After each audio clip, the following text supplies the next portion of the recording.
The House will be in order. The prayer will be offered by Chaplain Kibben. Would you pray with me? Almighty God, our protector against all evil, our defender in every danger, you in your divine concern for your people have set among us brave men and women to stand as a shield around us, and for this we are truly grateful. We pause today to thank you for their humble dedication to safeguarding our communities and our country against all those who would shatter the peace you offer us. Remind us, O Lord, that the security that our policemen, our police forces have committed themselves to and provide comes at their own personal cost. Aside from long hours of training and watchstanding, the countless missions that place each officer at significant and inconceivable risk, these men and women in uniform are all too often called to place their service over self and the welfare of others above the preservation of their own life and limb. In honoring the line of duty deaths our communities have sustained over this past year, make it our duty never to take lightly the weight of their faithful service. Bless each ceremony across the nation that it would honor appropriately all those who have made these selfless sacrifices on our country's behalf. Speak comfort to the families who have also paid the untold price for our peace and security. Even as we pay tribute to the bravery and courage of those who gave their all, may they and each who continue to serve be honored by your blessing and held always in your favor. Bestow on them, even through the inadequacy of our words, your own well done. In your powerful name we pray. Amen. Amen. The chair has examined the journal of the last day's proceedings and announces to the House the approval thereof. Pursuant to Clause 1 of Rule 1, the journal stands approved, and the Pledge of Allegiance will be led by the gentleman from Pennsylvania, Mr. Thompson.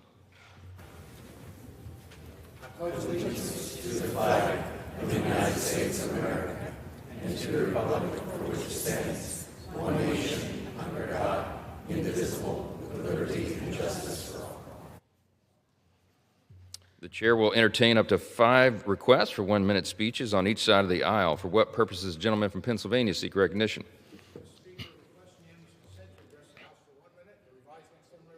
Without objection, the gentleman is recognized for 1 minute. Thank you, Mr. Speaker. I rise today to recognize May as National Military Appreciation Month, a time to honor and recognize all those who have served or are currently serving in our armed forces. In 1999, the late Senator John McCain introduced Senate Resolution 33, and it passed unanimously and was adopted by the House, officially designating May as Military Appreciation Month. Mr. Speaker, I want to specifically recognize the thousands of Pennsylvanians currently in uniform. Your courage and selflessness do not go unnoticed. We applaud your commitment to defending our nation's freedoms at all costs. Through every conflict since our founding, the men and women of our armed forces have never wavered. Our veterans that are fallen gave their all for every American. We owe them a debt of gratitude that spans generations. This month, let us unite as a nation to salute the brave men and women who protect our values and flag at all costs. Madam Speaker, it is important we continue to support our armed forces, veterans, and their families. May God bless them and their families. Thank you, and I yield back the balance of my time. For what purpose does the gentleman from California seek recognition? Without objection, the gentleman is now recognized for 1 minute. Madam Speaker, I rise today to wish Bishop Kevin Vann a happy 75th birthday. Since 2012, Bishop Vann has led the Catholic Church in Orange County, guiding it through becoming one of the largest and most dynamic dioceses in the nation. He has also led the remarkable transformation of the former Crystal Cathedral, a Protestant church, to Christ Cathedral, now a vibrant center of Catholic worship. So we're talking about relations, good relations between Catholics and Protestants. And today he serves nationally as the treasurer for the California Catholic Conference of Bishops, as well as leading bishops nationwide through the U.S. Conference of Catholic Bishops. Bishop Vann, happy 75th, and many more. Madam Speaker, I yield. For what purpose does the gentlelady from Mariana Islands seek recognition? Without objection, the gentlelady is recognized for 1 minute. Madam Speaker, today I rise to recognize the extraordinary response to Super Typhoon Sinlaku and to honor the many people and organizations who stepped up and continue to step up for the Northern Mariana Islands in our time of need. I commend our local first responders, utility crews, and linemen across the Marianas, our mayor's offices, FEMA, and the Army Corps of Engineers for their steadfast partnership in response and in recovery. I also extend my deep gratitude to World Central Kitchen, Team Rubicon, Samaritan's Purse, the Red Cross, the Salvation Army, Project Buddy Check 670, the Azuda Foundation, Caridad, Team Coca, Ohala, and the Tan Shilin Foundation, and the many nonprofit and faith-based organizations who continue help rebuild our community. To the Sinamay diaspora, our churches, medical workers, community volunteers, and residents who raise funds, ship supplies, clear roads, deliver aid, and care for our neighbors, your resilience reflects the very best of the Northern Mariana Islands. In the Sinamay, recovery is powered not only by government, but by the community. Thank you, Madam Speaker. I yield back. For what purpose does the gentlelady from Pennsylvania seek recognition?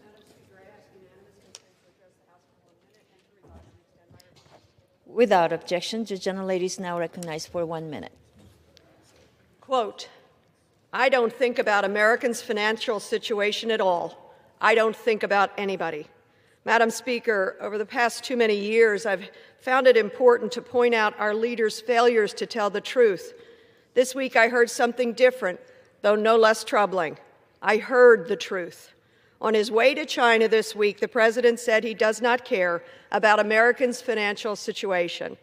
While back at home, inflation is surging. Gas in my home of Montgomery County, Pennsylvania, has skyrocketed to $4.69 a gallon. Diesel even higher. Farmers' input costs soaring. Groceries, utilities, rent, all sorts of goods, all up. Through his illegal tariffs, grotesque immigration policies, and now a reckless $30 billion to date, poorly thought out, deadly war in Iran, everything costs more. The president does not care, and now he wants American taxpayers to fund his billion-dollar golden ballroom. Congressional Republicans somehow champion it. Madam Speaker, the president may not think about lowering costs. He may not care, but I do. I yield back. For what purpose does the gentlelady from Illinois seek recognition? Madam Speaker, I ask unanimous consent to address the House for 1 minute and to revise the Without objection. Thank you. I rise today to honor Urbana Councilwoman, proud dog mom to Riley and now to Bronsley, and my dear friend Chandra Bishop. For 7 years, Chandra served Urbana with determination and heart, fighting tirelessly for reforms to local policing systems, helping get folks in the community connected to good jobs, and working to strengthen public safety in the community. All the while, Chandra was fighting for a long and difficult battle with cancer. At 29 years old, Chandra was diagnosed with stage 4 intrahepatic cholangiocarcinoma, a rare cancer that affects fewer than 6 in 100,000 people each year. When standard treatments were no longer enough, she refused to give up and enrolled in clinical trials in search of hope, not only for herself, but for the others facing the very same fight. In the process, she became a powerful advocate and an expert. When the Biden White House convened a forum on the importance of clinical trials, Chandra shared her story, helping others understand what the research funding means for patients and families across the country. And while the Trump administration moved to cut clinical trial funding at NIH, Chandra and I worked together to speak out about the devastating consequences those cuts could have for Americans still searching for answers. Time has expired. My thoughts are with Chandra as she continues her fight. Thank you, and I yield back. For what purpose does the gentlelady from Arizona seek recognition? Without objection, the gentlelady is recognized for 1 minute. Madam Speaker, I rise today with great pride to celebrate the incredible students of the Apache Jazz Ensemble from Nogales High School in Arizona's 7th Congressional District. Earlier this spring, I had the joy of attending the Mingus Jazz Festival in Nogales and listened to the ensemble's performance. Their talent, energy, and love for music were absolutely unforgettable, and I was so grateful for the opportunity to meet the students and hear their stories firsthand.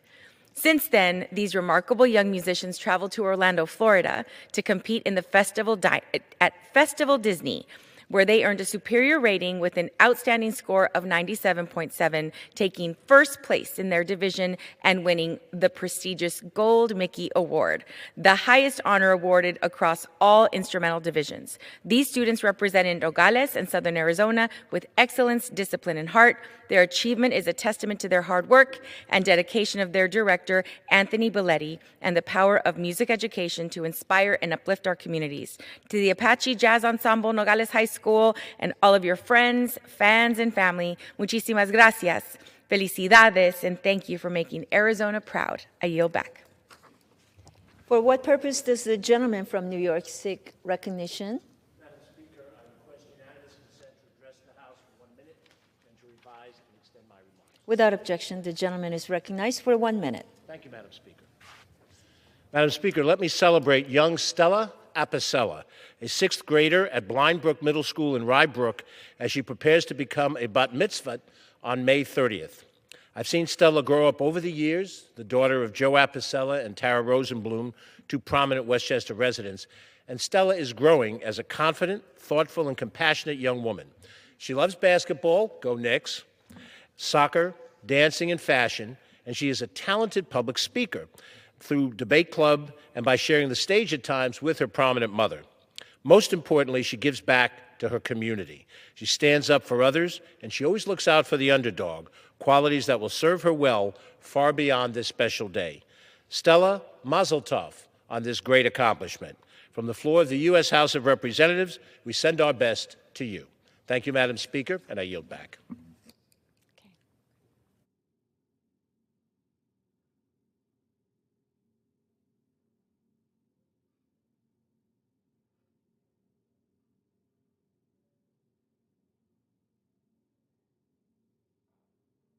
Pursuant to House Resolution 1275 and Rule 18, the Chair declares the House in the Committee of the Whole House on the State of the Union for the further consideration of H.R. 8469. Will the gentleman from North Carolina, Mr. Rouser, kindly take the chair?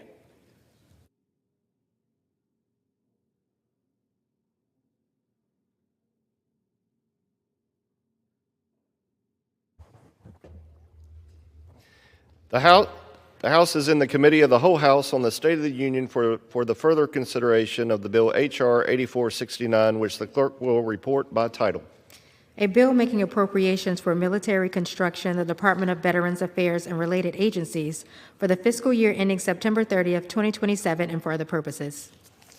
When the Committee of the Whole rose on Thursday, May 14, 2026, Amendment Number 23, printed in Part B of House Report 119-648, offered by the gentleman from Florida, Mr. Mast, had been disposed of. It is now in order to consider Amendment Number 29, printed in Part B of House Report 119-648. For what purpose? Oh, pardon me. Go ahead. The clerk will designate the amendment. For what purpose does the gentleman from Pennsylvania rise? Mr. Chairman, I have an amendment at the desk. The clerk will designate the amendment. Amendment number 29, printed in Part B of House Report number 119-648, offered by Mr. Perry of Pennsylvania. Pursuant to House Resolution 1275, the gentleman from Pennsylvania, Mr. Perry, and a member opposed, each will control 5 minutes. The chair recognizes the gentleman from Pennsylvania. Thank you, Mr. Chairman. This amendment increases and decreases the amount appropriated in the medical services account in the Milcon VA appropriations bill to furnish stellate ganglion block, or SGP, in every VA facility, not just some of them. SGB therapy is an outpatient procedure that has been used since the 1920s. It is safe, it is effective, it is affordable, almost no known side effects, especially in cases where other treatments have failed and proven to alleviate common PTSD or PTSI symptoms such as exaggerated responses and anxiety. by injecting an anesthetic agent into the stellate ganglion, nerves in the neck that control the fight or flight reflex. It helps bring relief to regions of the cerebral cortex through thought to be abnormally activated in sufferers of PTSD. SGB changes the paradigm of treatment from the failing perception of simply a mental disorder to that of a treatable injury, and with traditional therapies as needed, can bring long-term relief to the injured veterans.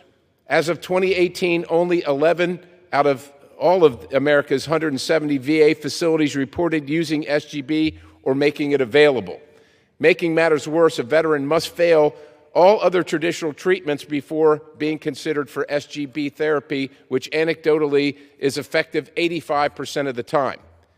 The time, distance, and monetary burdens demanded from finding SGB elsewhere frequently prove too much. I've heard stories of service members getting in a van and traveling from Alabama on their last dime to come up north to try and get the treatment. It leaves far too many of our veterans with options like self-medicating, self-harm, and too often suicide as the outcome. Our nation suffers 20 veteran suicides every single day. Enough is enough. This has been way overdue, way too long. Far too many of our veterans come home to find the war comes home with them. Our current PTSD treatments provide relief for only a fraction of our veterans, and some really encouraging treatments are either unavailable or offered at too few facilities. We have a moral duty to do everything possible to ease the suffering of those who risked all to protect our freedoms and our way of life and our country. This incredible PTSD treatment, the results of which I've witnessed personally. This amendment increases and decreases the amount appropriated to furnish SGB in every VA facility, so you don't have to just go to some, you can go to any.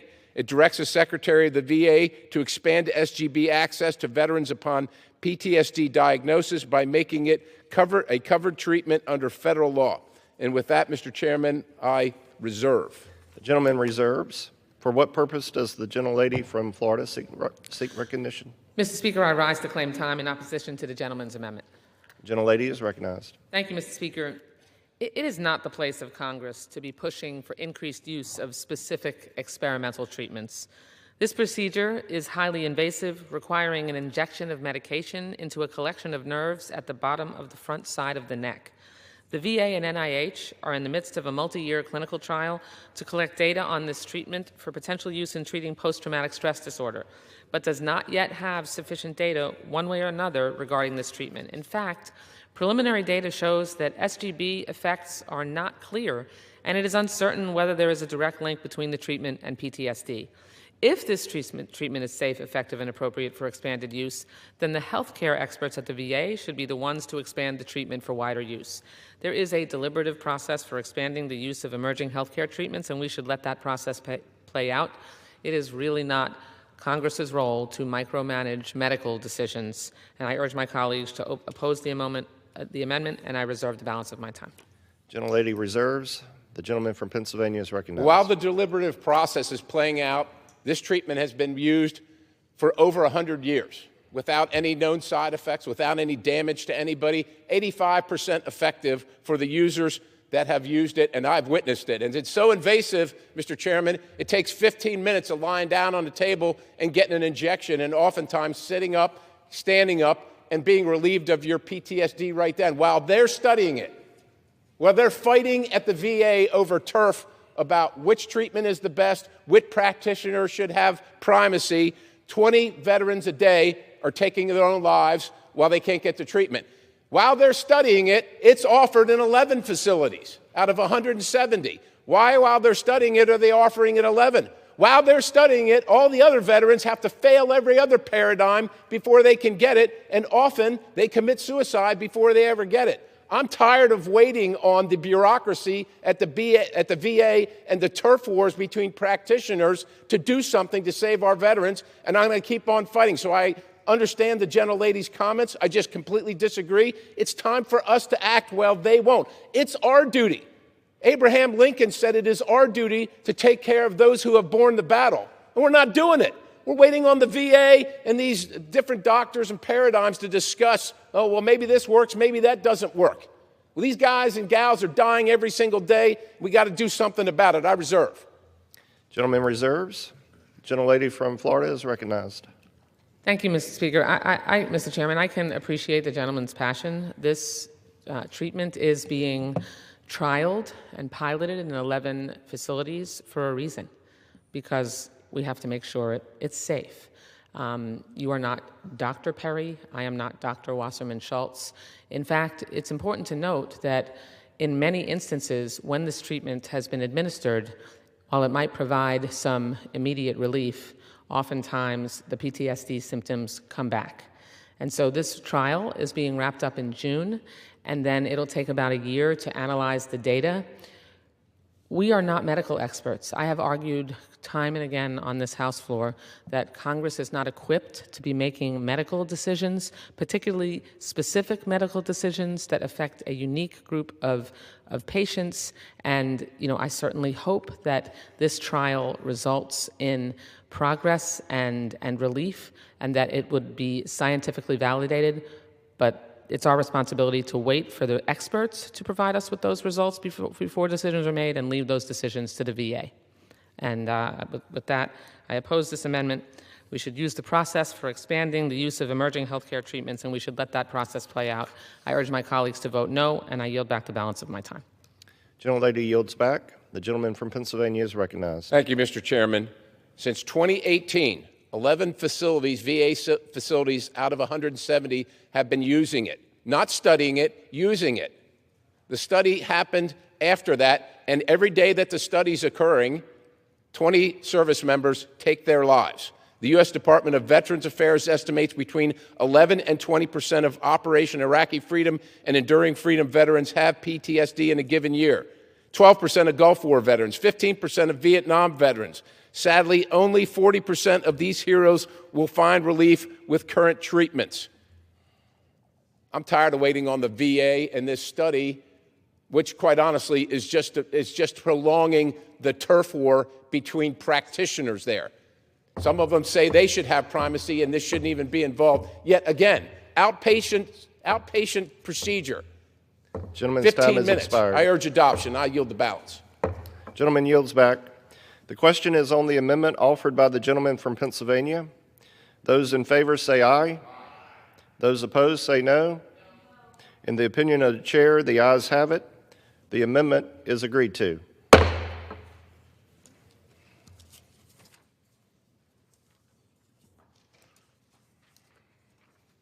The chair understands amendments number 42 through 45 will not be offered. It is now in order to consider amendment number 49, printed in Part B of House Report 119-648. For what purpose does the gentleman from Florida seek recognition? Mr. Speaker, I have an amendment at the desk. The clerk will designate the amendment. Amendment number 49, printed in Part B of House Report number 119-648, offered by Mr. Stubbe of Florida.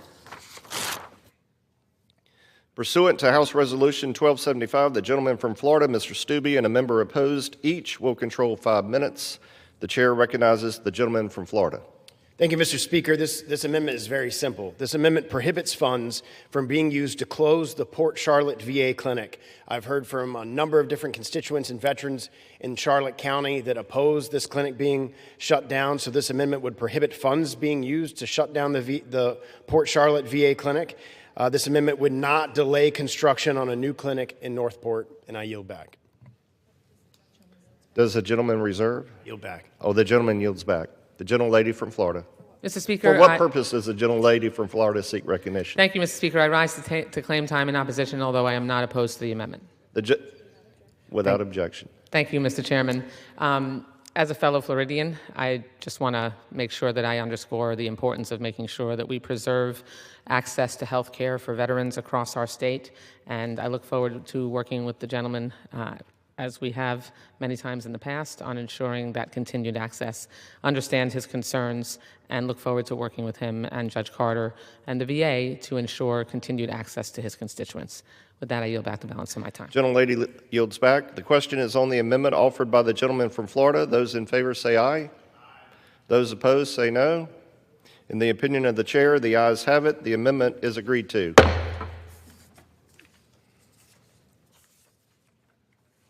It is now in order to consider Amendment Number 50, printed in Part B of House Report 119-648. For what purpose does the gentleman from Florida seek recognition? I have an amendment at the desk. The clerk will designate the amendment.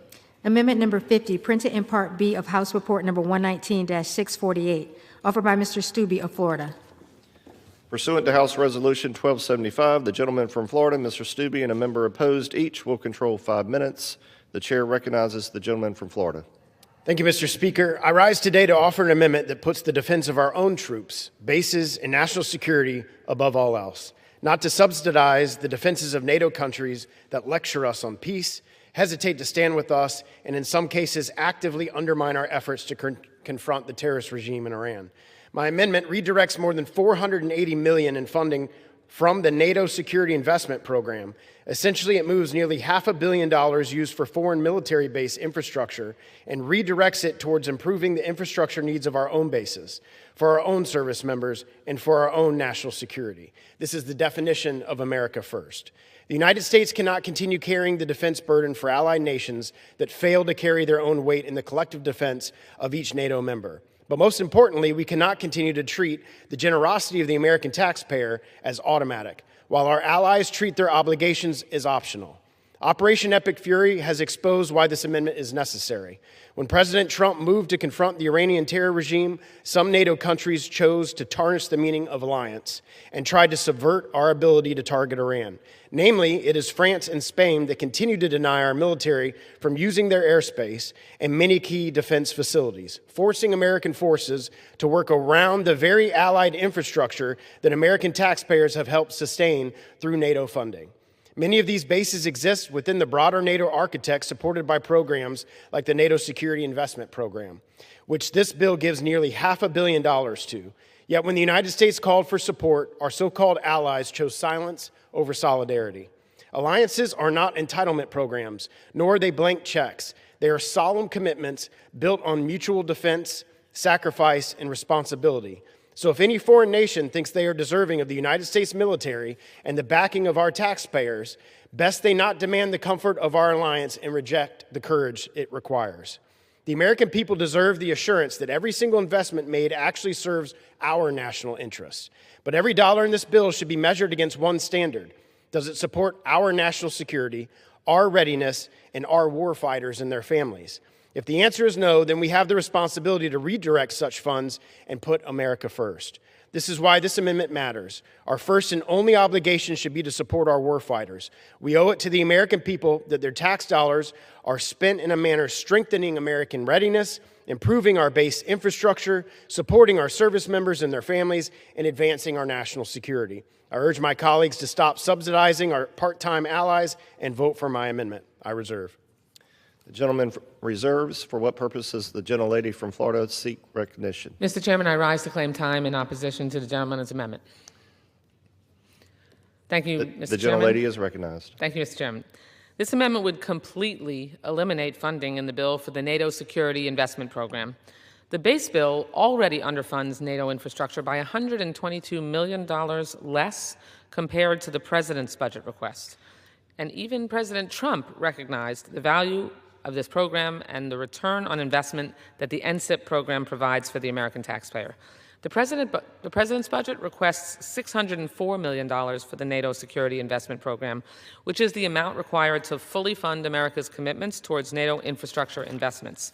The base bill provides only $482 million for the program, and this amendment would take that number all the way to zero. As the war in Ukraine rages on, this is not the time to abandon deterrence in Europe and undermine our alliances in the region. Moreover, these investments are not only needed to meet NATO's requirements to deter aggression from our adversaries, but also to directly support U.S. troops stationed in Europe. Around one-third of active NATO Security Investment Program projects are at U.S. theater posture locations, and an even larger number indirectly support U.S. troops stationed in or moving throughout the region. Yet the United States' share of funding for this project is only 15%. If the United States were to pay a share proportional to our gross national income at the same rate as our allies, we would pay for around 47% of these projects. To cut funding for this program is not only not fiscally sound policy. Without the NATO Security Investment Program, the operational requirements for these projects would not go away, and many of these projects would become a U.S. military construction burden. Our MilCon dollars are already stretched thin, and this amendment would abandon projects for which our allies pay 85% of the cost burden. Even if you are concerned about the overall defense spending levels of various NATO countries, this direct contribution program is one program through which our allies pay a disproportionate share. I encourage all of my colleagues to oppose this irresponsible amendment, and I reserve the balance of my time. Gentlelady reserves. The gentleman from Florida is recognized. Thank you, Mr. Speaker. On U.S. membership in NATO, President Donald J. Trump in April 2026 stated, and I quote, "Oh yes, I would say it's beyond reconsideration. I was never swayed by NATO. I always knew they were a paper tiger. And President Putin knows that too, by the way. They haven't been friends when we needed them. We've never asked them for much. It's a one-way street." On NATO assisting in the reopening of the Strait of Hormuz, a White House official in April 2026 stated, and I quote, "As President Trump said yesterday, NATO was tested and they failed. President Trump has zero expectations for NATO at this point and did not ask them for anything, even though it's a fact that they benefit from the Strait of Hormuz far more than the United States."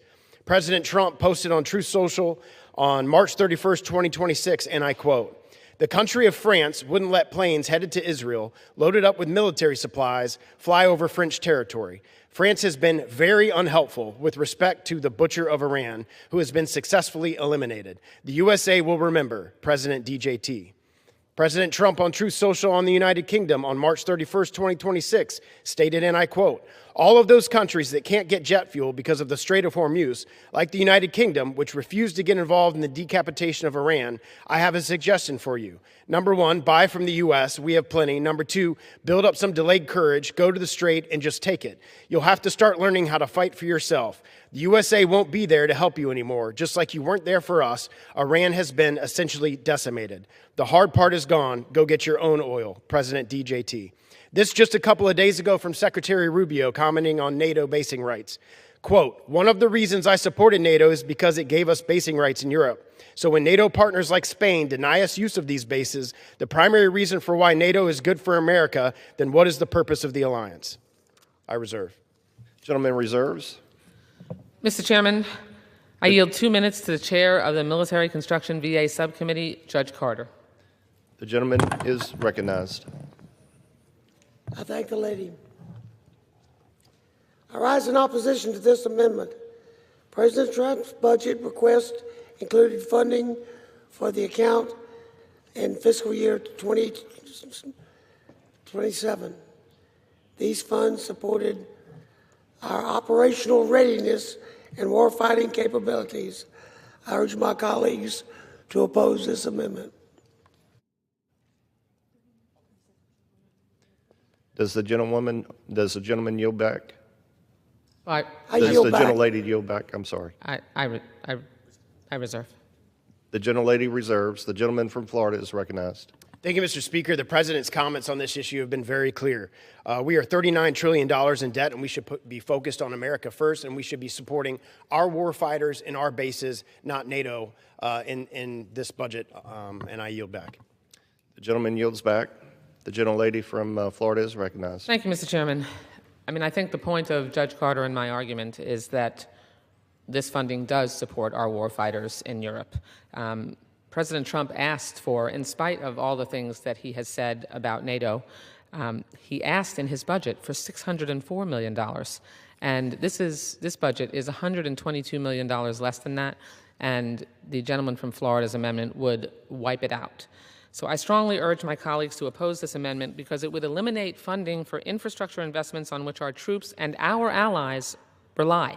This is not for foreign troops. This is for our troops. It's not fiscally responsible to eliminate funding for this jointly funded program, which provides critical infrastructure. If we don't support the NATO Security Investment Program, then either we have to pay more to fund the cost of our infrastructure, and Europe will be leaving us on our own, or we allow these needs to go unmet to the detriment of our men and women in uniform and American military readiness. We need to make this decision about this amendment not based on rhetoric, but on reality.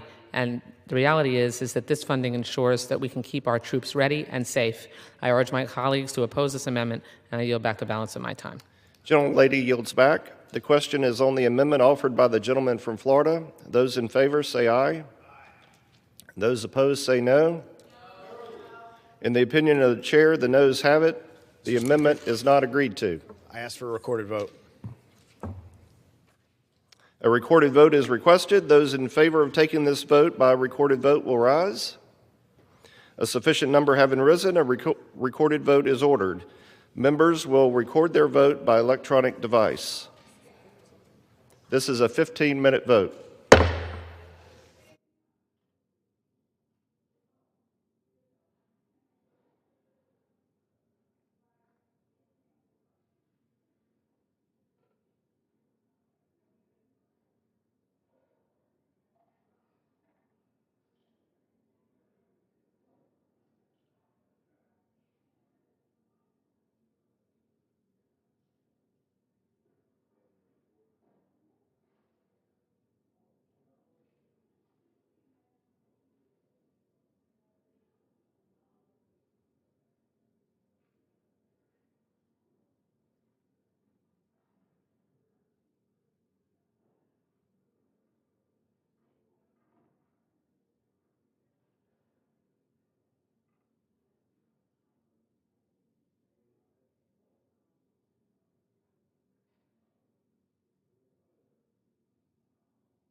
On this vote, the yeas are 80 and the nays are 333.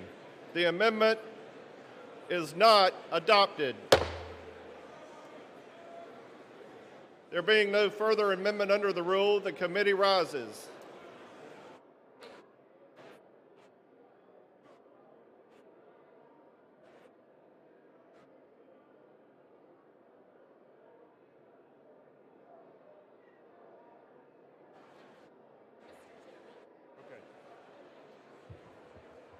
Mr. Chairman. Mr. Speaker, the Committee of the Whole House on the State of the Union has had under consideration H.R. 8469, and pursuant to House Resolution 1275, I report the bill as amended by that resolution back to the House with sundry further amendments adopted in the Committee of the Whole. The Chair of the Committee of the Whole House on the State of the Union reports that the committee has under consideration the bill H.R. 8469 and reports the bill back to the House with sundry amendments adopted in the Committee of the Whole. Under House Resolution 1275, the previous question is ordered. In a separate vote, demanded on any amendment reported from the Committee of the Whole. If not, the Chair will put them in gross. The question is on the adoption of the amendments. Those in favor, please say aye. Those opposed, no. The ayes have it. The amendments are adopted. The question is on engrossment and third reading of the bill. Those in favor say aye. Those opposed, no. The ayes have it. Third reading. A bill making appropriations for military construction, the Department of Veterans Affairs, and related agencies for the fiscal year ending September 30th, 2027, and for other purposes. The question is on the passage of the bill under Clause 10, Rule 20. The yeas and nays are ordered. Members will record their votes by electronic device. This is a 5-minute vote.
On this vote, the yeas are 400, the nays are 15. The bill is passed. Without objection, a motion to consider is laid on the table.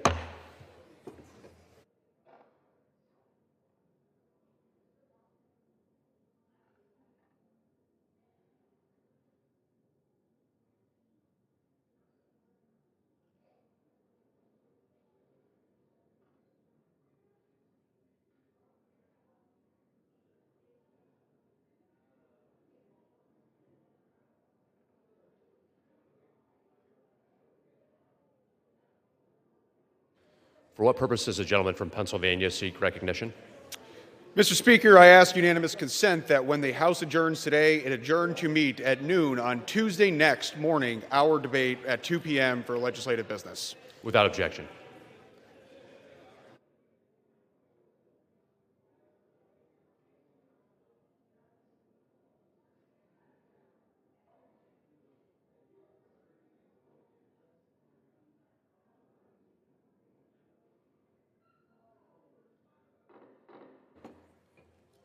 The chair will now entertain requests for 1-minute speeches.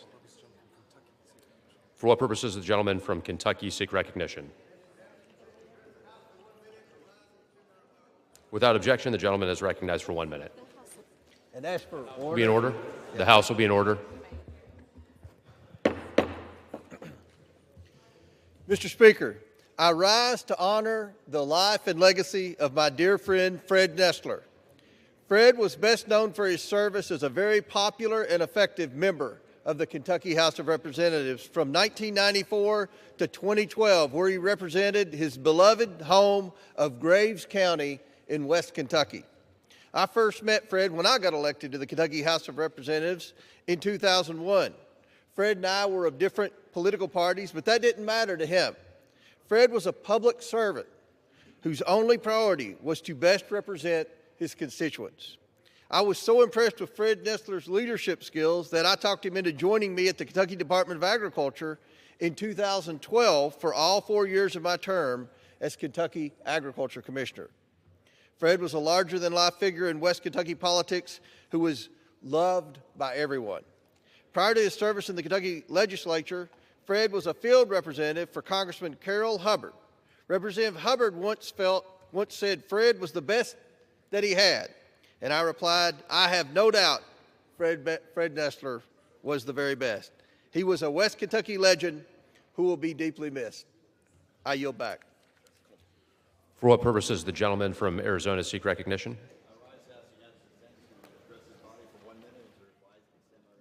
Without objection, the gentleman is recognized for 1 minute. Thank you, Mr. Speaker. As President Trump returns from Beijing, I rise to deliver a clear message. We must fulfill America's commitments to Taiwan.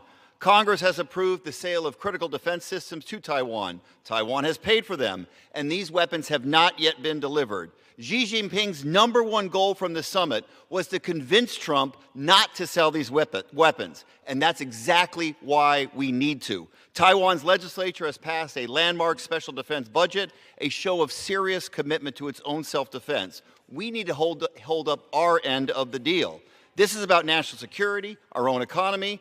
TSMC has invested over $200 billion in my home state of Arizona. Phoenix has become the epicenter of the semiconductor industry. Those jobs, those fabs, that future, it all depends on a stable, secure, self-governing, democratic Taiwan. As co-chair of the bipartisan Congressional Taiwan Caucus, I call on the Trump administration to immediately complete delivery of every defense system Congress has approved and Taiwan has purchased. No more delays, no more excuses. I yield back. For what purpose does the gentleman from North Carolina seek recognition?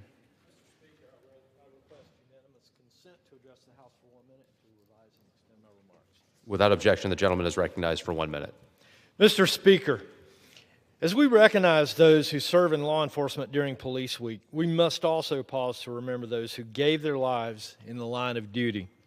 Their courage, their dedication, and their sacrifice must never be forgotten. Today, we honor North Carolina's fallen officers whose names will be added to the National Law Enforcement Officers Memorial Wall. Arthur D. Ramsey of the Asheville Police Department. Frank J. Hagan of the Asheville Police Department.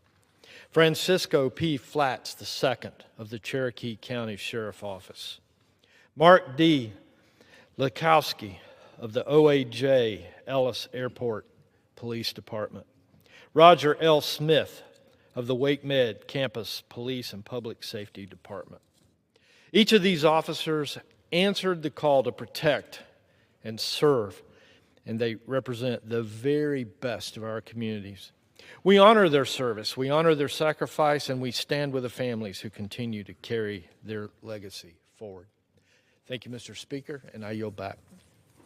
For what purpose does the gentleman from Texas seek recognition? Without objection, the gentleman is recognized for 1 minute. Mr. Speaker, I rise today to introduce the Kimberly Vaughn Safe Firearm Storage Act. 8 years ago, Kimberly was a student at a Texas high school, and she, several of her classmates and teachers were murdered by a student who brought his parents' gun to school because it was not properly secured. Their deaths were both a tragedy and entirely preventable. Safe firearm storage is one of the simplest and most effective ways to reduce gun violence, suicides, accidental deaths, and having stolen weapons end up in the hands of people who should not have them. But 7 million children in this country are in a home with a loaded and unlocked firearm. And every year, hundreds of kids are killed and injured because guns are within arm's reach. This bill aims to change that. It requires safe storage devices with every firearm sale. It provides grants so that communities can disperse those devices, and it gives retailers a tax credit to make it easier for them to do the right thing. Kimberly and her schoolmates should have come home that day. This bill is about making sure that every single kid does. I yield back. For what purpose does the gentleman from Colorado seek recognition? Mr. Speaker, I ask unanimous consent to address the House for 1 minute and to revise and extend my remarks. Without objection, the gentleman is recognized for 1 minute.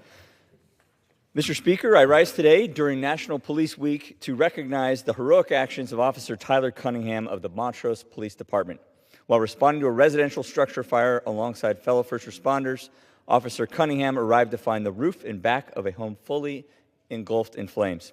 After learning that a woman remained trapped inside, he quickly assessed the situation, forced entry through the front door, and entered the burning residence. Officer Cunningham was able to find the woman and carry her to safety where EMS personnel were waiting on scene. In moments of crisis, first responders are called upon to make split-second decisions under extraordinary pressure. Officer Cunningham's courage, quick judgment, and willingness to put himself in harm's way saved a life that day. His actions reflect the professionalism, selflessness, and dedication displayed every day by law enforcement officers and first responders across Colorado's 3rd District. I ask that all of my colleagues join me in thanking Officer Cunningham for his bravery and for his continued service to the people of Colorado. Thank you, Mr. Speaker. I yield back.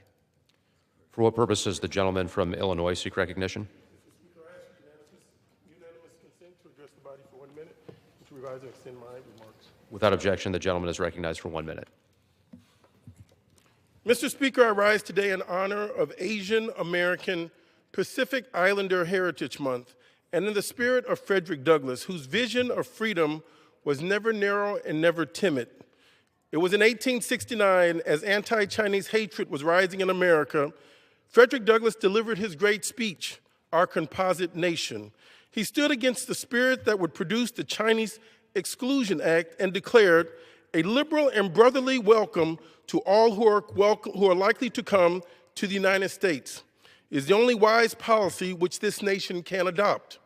Douglass knew that America's strength was in inclusion, not exclusion. He said, I want a home here, not only for the Negro, the mulatto, and the Latin races, but I want the Asiatic to find a home here in the United States. That was moral courage, that was historical clarity, and that is the truth we must carry today. Asian Americans have helped build this country, defended this country, and have enriched this great country. Yet they have faced exclusion, violence, suspicion, and injustice. This month, we do more than celebrate. We remember, we recommit, we reject anti-Asian hate and xenophobia. And as Douglass said, a smile or a tear has no nationality. Let us build this composite nation he envisioned just, inclusive, and free. Thank you, Mr. Speaker. I yield back. For what purposes does the gentleman from Arizona seek recognition? Without objection, the gentleman is recognized for 1 minute. Thank you, Mr. Speaker. I rise today to recognize the outstanding young men of Sigma Nu fraternity at Arizona State University. I had the pleasure of spending time with this group last month and am encouraged by their honorable character, discipline in the classroom, and desire to do good in the community. ASU Sigma Nus have a rich understanding of our Constitution and recognize the importance of civic engagement. They also desire to make a meaningful difference to those around them, routinely partnering with organizations like Child Help and the Food Recovery Network to fight food waste and hunger. Sigma Nus are also leaders who serve in ASU's student government and in a variety of campus clubs. When young men surround themselves with peers who challenge them to grow and live with integrity, they are better prepared to serve their families, communities, and the nation. The men I met at Sigma Nu were thoughtful, driven, and deeply committed to serving others. I have no doubt they will continue to make a just and positive impact on their campus, throughout Arizona, and across our country. I thank them for their leadership, their example, and their commitment to these timeless values. Thank you, Mr. Speaker. I yield back. For what purposes does the gentlewoman from New Jersey seek recognition?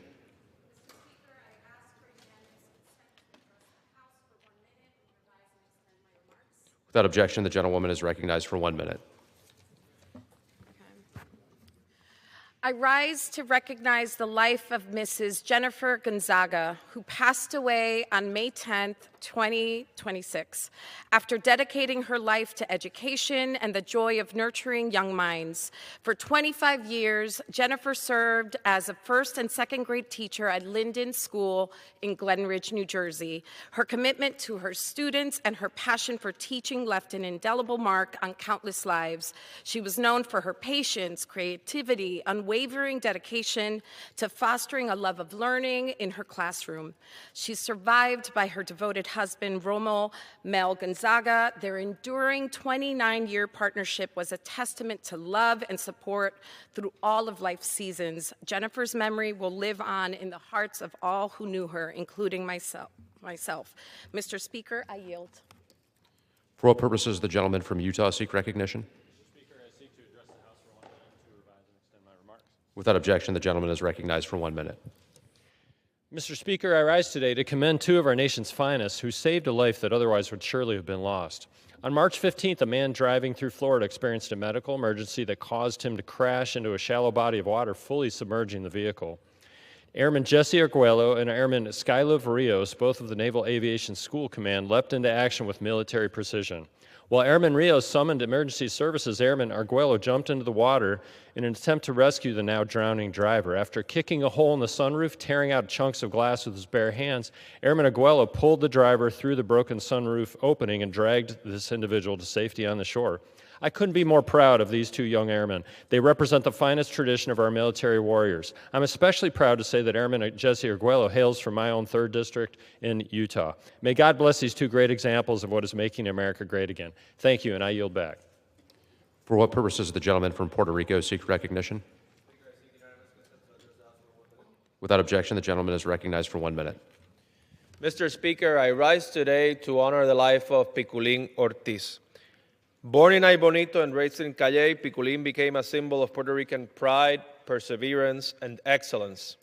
Our Atlético and Cangrejero, our guy in the NBA, our compatriota in the Olympics, where we beat the U.S. Dream Team in 2004.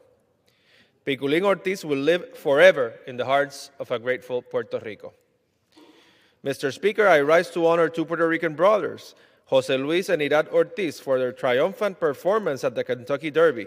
They reminded an entire generation of Puerto Ricans that where you come from does not determine how far you can go. This story is Puerto Rico's story, resilient, determined, and capable of competing with anyone in the world. Thank you, Mr. Speaker. I yield back. For what purposes does the gentleman from Tennessee seek recognition? Mr. Speaker, I seek unanimous consent to address the House for 1 minute to revise and extend my remarks. Without objection, the gentleman is recognized for 1 minute. Mr. Speaker, I rise today to honor my dear friend Pete Michaels, who's celebrating 50 years of reporting traffic in Knoxville. Pete is the embodiment of the American dream and how when you put your mind towards something, anything is possible. He was an entrepreneur from the beginning. Pete started with $7.63 in his pocket. With the help of a banker, he bought his first airplane before he even had a pilot's license and signed radio contracts before his business was even started. Still to this day, you'll hear Pete's voice across radio stations in Knoxville giving you a traffic report on all the major highways and roads. Congratulations, Pete, on this historic mark of 5 decades on the air, and thank you for taking care of the good folks of East Tennessee every day, and thank you for being my very loyal, longtime friend. Thank you, Mr. Speaker. I yield back the remainder of my time.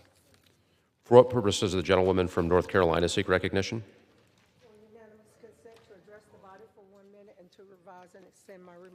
Without objection, the gentlewoman is recognized for 1 minute. Mr. Speaker, I rise today to congratulate my constituent, Ms. Kay Gant, on her retirement from the National Institute of Minority Economic Development after 17 years of distinguished service. For nearly 2 decades, Ms. Gant dedicated herself to advancing economic opportunity and supporting minority entrepreneurs across North Carolina. Through her leadership and unwavering commitment, she helped strengthen an organization whose mission is vital to expanding access to capital, resources, and opportunity for underserved communities.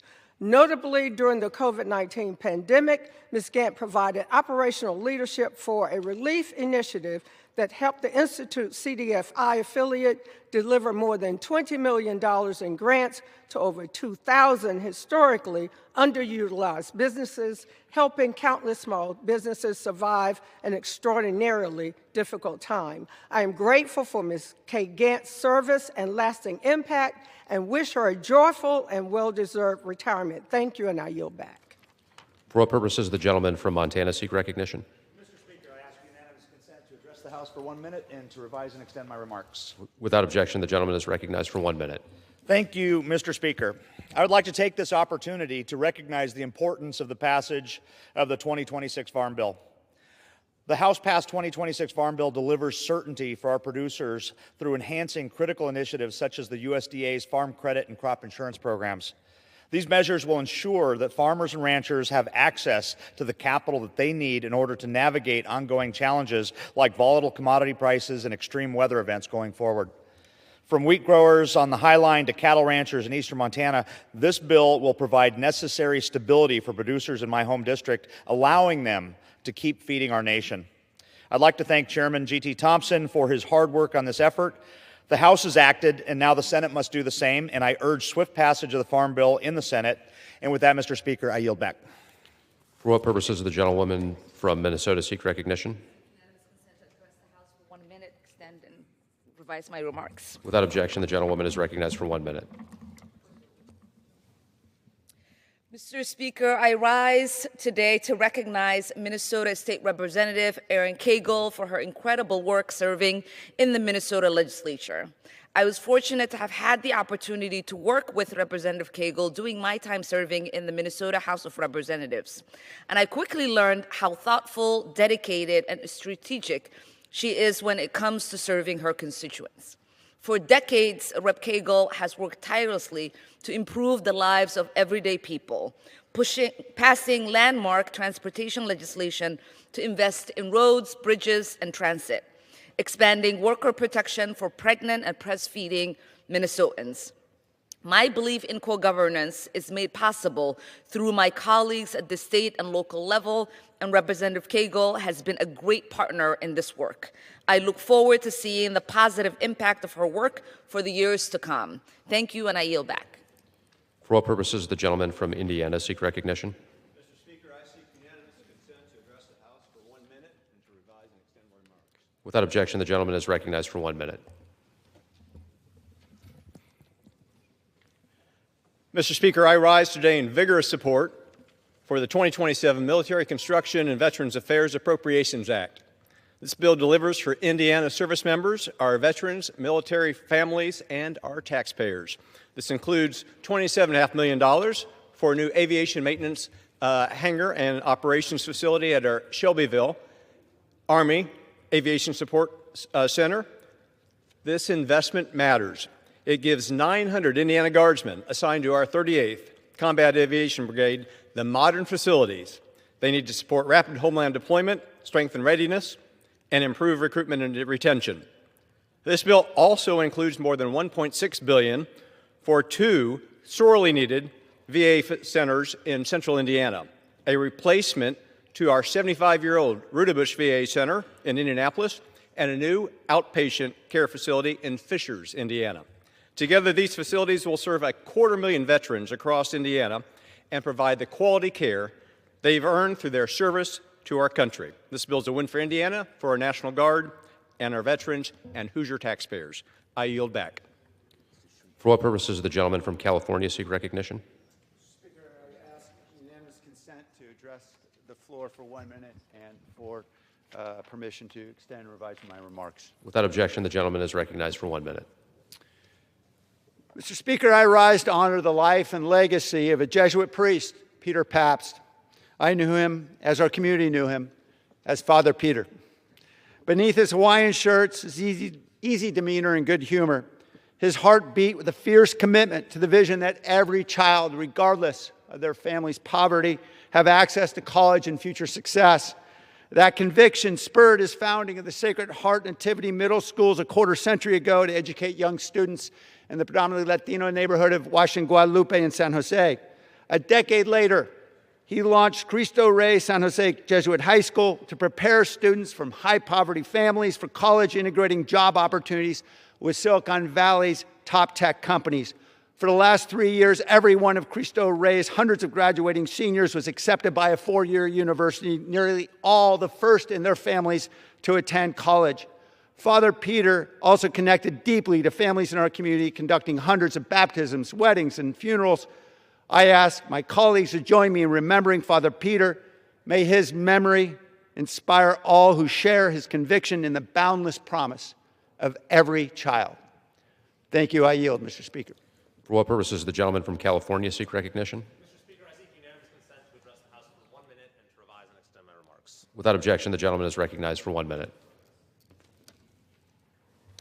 Mr. Speaker, as I've warned for the last year, the redistricting war has spun totally out of control.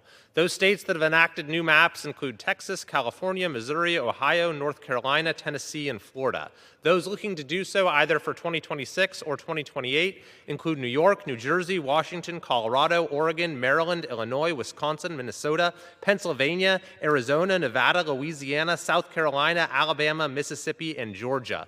This is a disaster for our democracy, and we need to bring it to an end. I've introduced legislation to do just that by prohibiting mid-decade redistricting.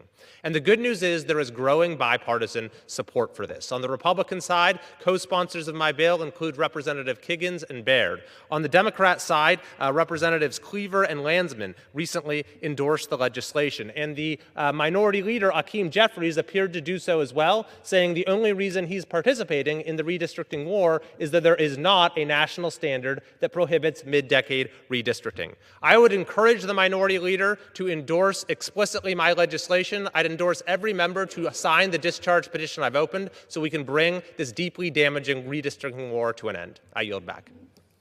For what purposes does the gentlewoman from New York seek recognition?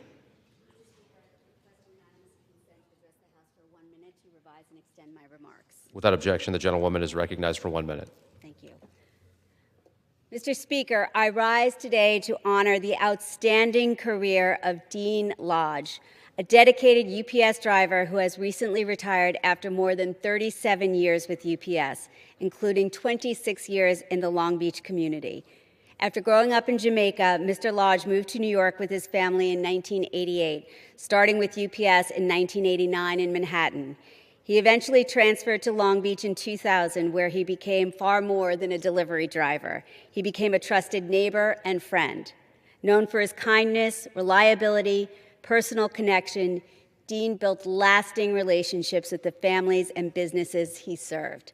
He proudly knew his customers by name, looked out for their safety, and brought a sense of care to his work each and every day and consistency to Long Beach.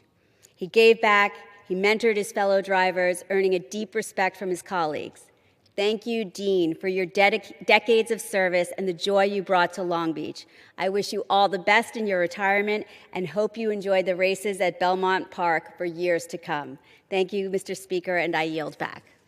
For what purposes does the gentleman from Missouri seek recognition? Mr. Speaker, I rise to request unanimous consent to address the House for 1 minute and to revise and extend my remarks. Without objection, the gentleman is recognized for 1 minute.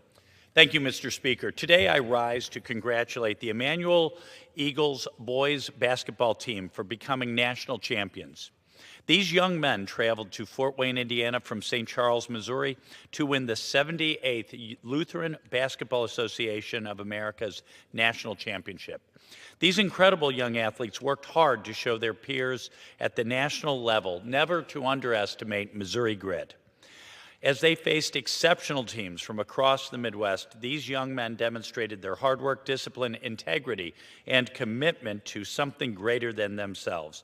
Every pass, every hustle, every moment on the court reflected their dedication to glorifying God through their efforts. This victory is a testament to the coaches, teachers, and parents at Emmanuel Lutheran School who invest in these young men every day. To God be the glory. Thank you, Mr. Speaker. I yield back. For what purposes the gentlewoman from Ohio seek recognition? Without objection, the gentlewoman is recognized for 1 minute. Thank you, Mr. Speaker. I rise today with a full heart to honor the brave crew of Artemis II. They journeyed farther than any other human beings ever before them, returning home safely to Earth.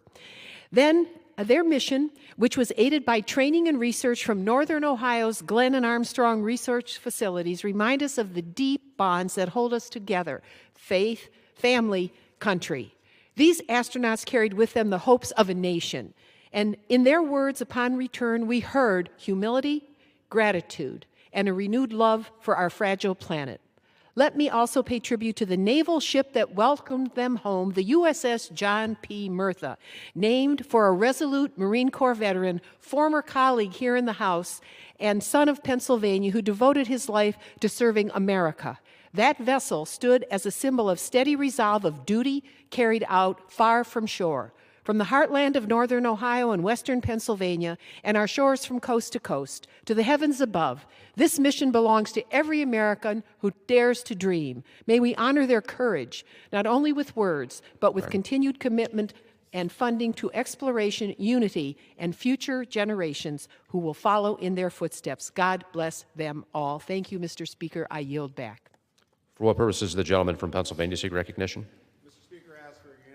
To address the House for 1 minute and to revise and extend my remarks. Without objection, the gentleman is recognized for 1 minute. Thank you, Mr. Speaker. I rise today to honor the life of Michael Crawford, a devoted father, husband, loyal friend, and public servant who spent his life answering the call when others needed help the most. As a firefighter and EMT with the Wilkes-Barre City Fire Department, he stood on the front lines of emergencies, protecting his neighbors and his community for 25 years. He truly embodied what it means to give to our community, serving not for recognition, but because others depended on him. However, if you ask those who knew him best, they'll tell you his favorite role was not in uniform, but at home with his family. He was the proud father of 12 children and a loving husband to his wife, Jessica. Over the last year, Michael courageously battled a terminal cancer diagnosis, but before he left this earth, he had one last wish: to see his children graduate. That wish was fulfilled in 3 early graduation ceremonies, allowing him to see his 2 daughters receive their nursing diplomas, and through the support of his community, a special high school graduation ceremony held for his son. Today we mourn his passing, but we also celebrate the life that reminds us of what truly matters: faith, family, service, and sacrifice. To his wife, to his children, his EMT and fire department family, and to all who loved him, we extend our deepest condolences. And to Michael Crawford, we offer our gratitude. May we honor his legacy, not just with words, but striving to live with the same strength and unwavering devotion he showed us every single day. Thank you. I yield back. For what purposes does the gentleman from New Hampshire seek recognition? Without objection, the gentleman is recognized for 1 minute. Thank you, Mr. Speaker. I rise to mark Police Week and express my thanks and support for the law enforcement officers in New Hampshire and across the country. Our police answer the call every day, regardless of the danger they might face. They do work that is indispensable to fight crime, keep the peace, and provide assistance to those in need. This week, we honor those tragically lost in the line of duty and can never forget their sacrifice. We must give support and respect to everyone who wears the uniform, as well as their families. I've had the privilege to work with the New Hampshire law enforcement community, and I am grateful for their professionalism and leadership, and they deserve the resources to do their jobs. We should be passing legislation to increase funding to our local departments to modernize public safety infrastructure, provide new technology and equipment, and hire and train more officers. I join my colleagues in thanking the men and women who swear an oath to protect and serve and keep us safe. I yield back. For what purposes the gentleman from Texas seek recognition? And extend my remarks. Without objection, the gentleman is recognized for 1 minute. Thank you, Mr. Speaker. Fraudsters are robbing the American people. In Ohio, hundreds of shell companies operating out of empty office buildings billed the federal government for over $250 million for home health services that couldn't even be verified. We believe the full scope of this scandal, in fact, reaches into the billions of dollars. These are programs that required no medical training, had no verification that services were actually provided, and had no spending caps.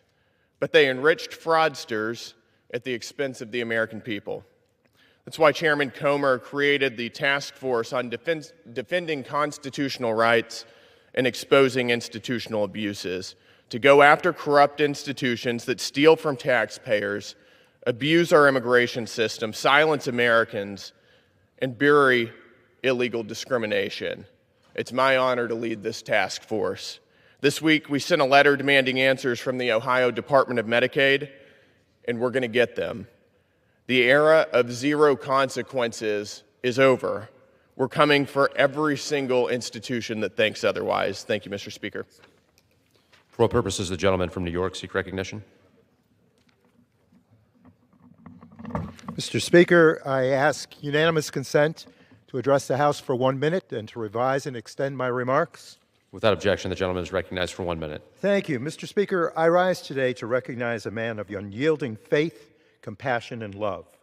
Reverend Robert DeMartinez, known to New York's capital region as Father Bob, this year celebrates the 40th anniversary of his ordination as a priest. Born in Amsterdam, New York on November 11th of 1956 to Filomeno Sasso and the late Tulio DeMartinez, Father Bob, guided by the deep faith of his parents and service as an altar boy for Fathers Robert Balch and Joseph Beck, sensed his calling at an early age. He was ordained in Florida in 1986 and returned home to Amsterdam on Trinity Sunday to celebrate his first Mass that year at St. Casmar's Church. He permanently returned to the Albany Catholic Diocese in 1990, serving at several parishes within the diocese. It was in 2010 that Father Bob was welcomed for service in his hometown of Amsterdam to shepherd the congregation of St. Stanislaus. Today, as pastor of both St. Stanislaus and Our Lady of Mount Carmel churches, his devotion and spirit of service shine through every Mass he offers and every religious assignment he assumes.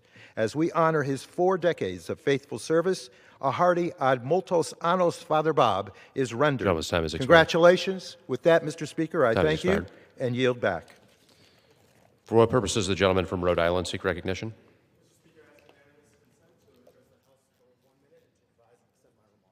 Without objection, the gentleman is recognized for 1 minute. Mr. Speaker, recently Trump's agriculture secretary bragged with great pride about kicking 4.5 million Americans off of SNAP. At a time when Republicans' tariffs and wars have jacked up grocery prices, it's not good news that Trump and Republicans are making Americans hungrier. SNAP provides the bare minimum, just enough.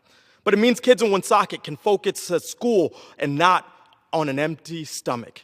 It means moms in Pawtucket can worry a little less if there's enough on the breakfast table. It means veterans in Middletown have breathing room on their decisions to pay the light bill or food. It means seniors in Smithfield might not skip a prescription refill to eat. Celebrating ripping away 4.5 million American SNAP benefits is immoral and wrong. If this administration actually wanted to help families, they'd lower costs, not take away food and make life more expensive. We have to protect SNAP. I yield back. For what purposes the gentlewoman from Oregon seek recognition?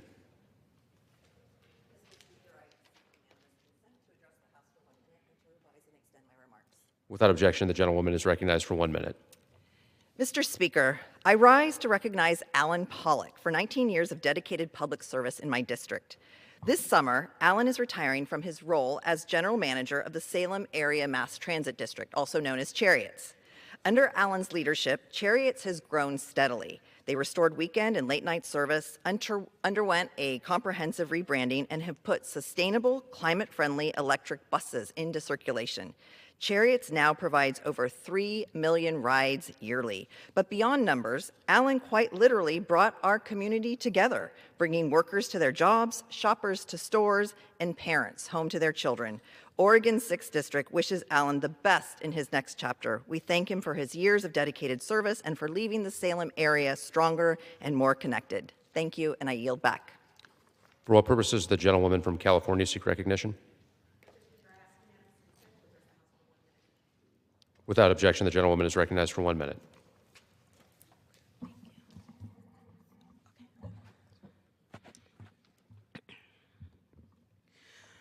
Mr. Speaker, I rise to speak about who we are in this moment when the world is watching us choose. The president's illegal war has already lasted 75 days and cost us over $29 billion.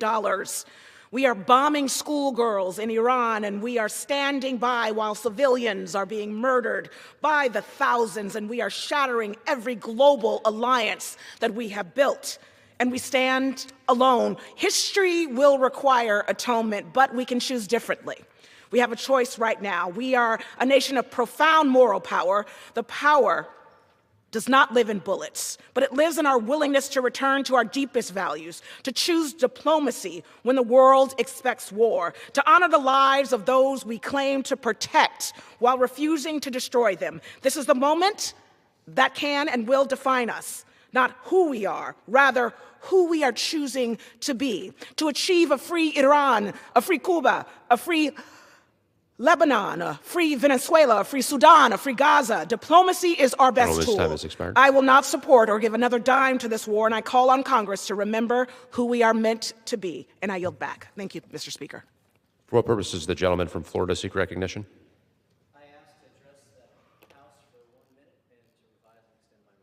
Without objection, the gentleman is recognized for 1 minute.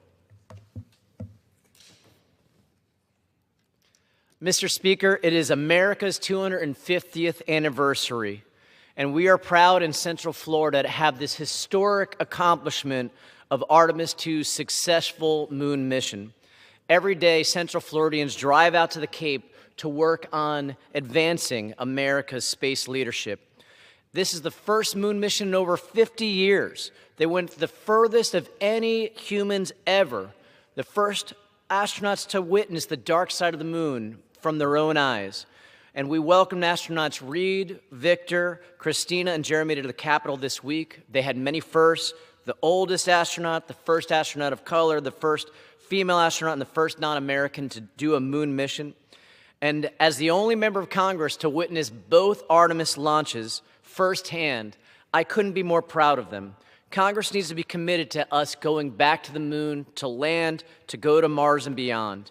And so we need to dig deep to advance American space leadership, promote innovation, and for the sake of all humankind. And I yield back. For what purposes the gentleman from Texas seek recognition?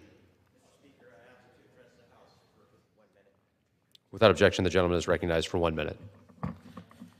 Mr. Speaker, I rise today on behalf of the threatening conditions for the Texas Gulf Coast shrimping and fishing industry, an industry that has thrived for generations but is now under threat to unfair competition from foreign countries and foreign import seafood, an issue that this administration said they would address under America First policies. But they forgot the Texas fishing industry, and now labor shortages exacerbate the H-2B visa caps that are preventing small family-owned businesses from securing the necessary workforce. To make matters worse, our shrimpers must now catch 3 times the load to make up for the high fuel costs of $80,000 per vessel. In response to this crisis, I co-led the House-passed Save Our Shrimpers Act to block taxpayer-funded projects from financing foreign shrimp industries.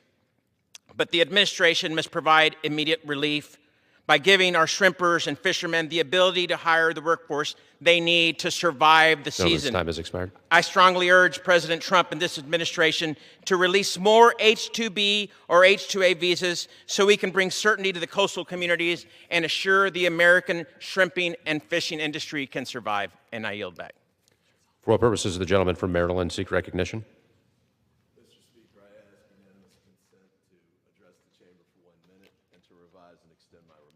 Without objection, the gentleman is recognized for 1 minute. Thank you, Mr. Speaker. I rise today in observance of National Police Week.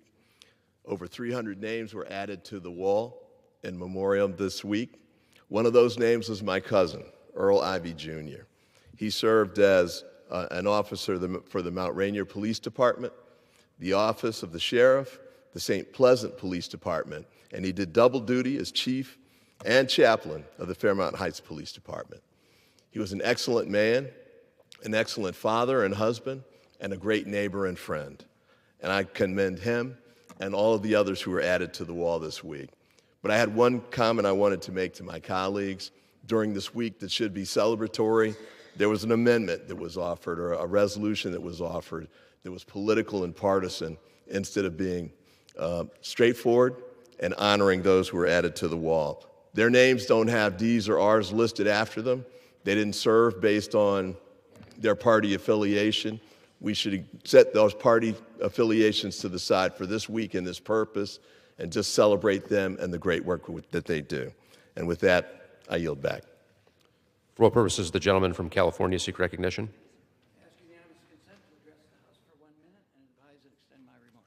Without objection, the gentleman is recognized for 1 minute. Thank you, Mr. Speaker. In 75 days, Trump's war has caused the deaths of over 2,000 innocent civilians, including 413 children and 15 American service people. Initially, President Trump called his actions in Iran a little excursion that would last a couple of weeks. Now he's acknowledged it's a war, and last month the president threatened a whole civilization to die. This war has cost almost $30 billion to American taxpayers, has caused American inflation rate to rise to almost 4%, and has raised gas prices for hardworking Americans across this country. President Trump does not have the power to declare war. This is a war, not an excursion. Only Congress can declare war.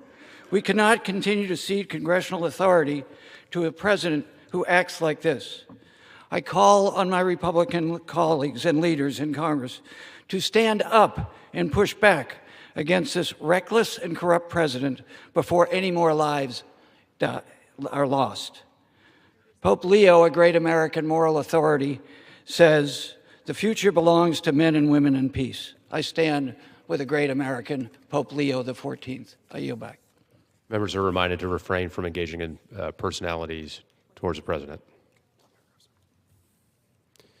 Under the Speaker's announced policy of January 3rd, 2025, the gentleman from Tennessee, Mr. Rose, is recognized for 60 minutes as the designee of the Majority Leader.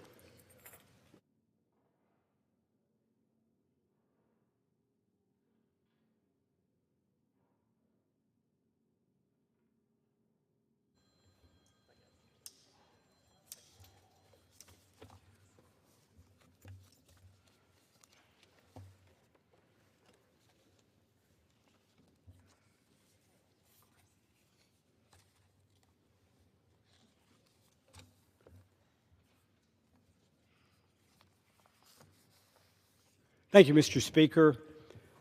I rise today to recognize the Smith County High School Owls of Carthage, Tennessee, Class 2A semifinalists in the 2025 TSSAA State Basketball Championships, and to honor their remarkable journey representing Smith County and Tennessee's 6th Congressional District. These young men embodied everything we admire in our communities: grit, teamwork, and an unshakable belief in one another. From the hills of Smith County, they competed on the biggest stage in Tennessee high school basketball, and they did it with pride, dedication, and heart. To head coach Lane Bussell, the coaching staff, the families, and the entire Carthage community, This team made you proud.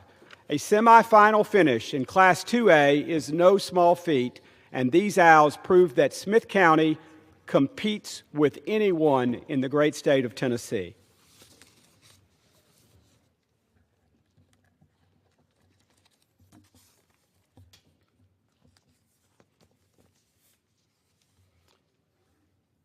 Mr. Speaker, I rise today to honor a remarkable achievement from the young men of Upperman High School in Baxter, Tennessee, right in the heart of Putnam County in Tennessee's 6th District.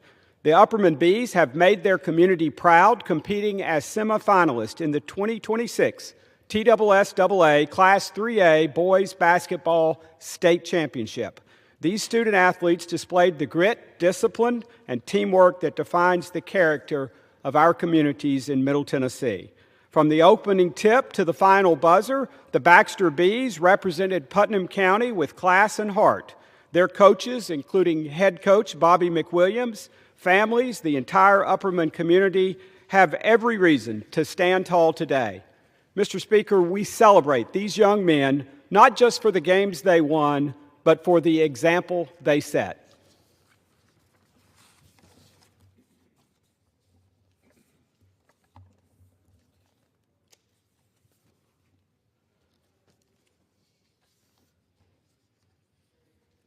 Mr. Speaker, I rise today to celebrate a remarkable achievement by the Sparta Warrior girls basketball team from White County High School in Tennessee's 6th Congressional District.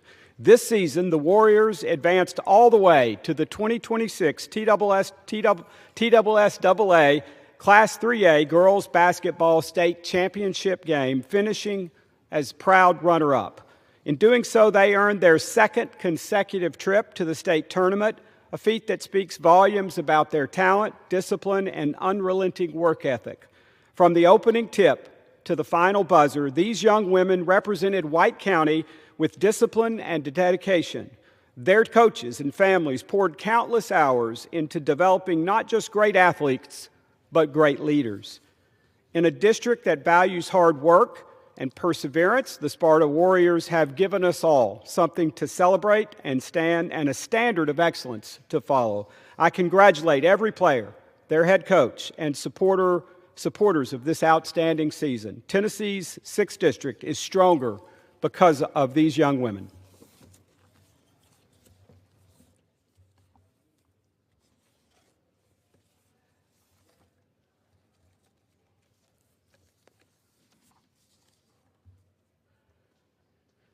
Mr. Speaker, I rise today to recognize an extraordinary achievement by the York Institute Dragons of Jamestown, Tennessee, in Fentress County.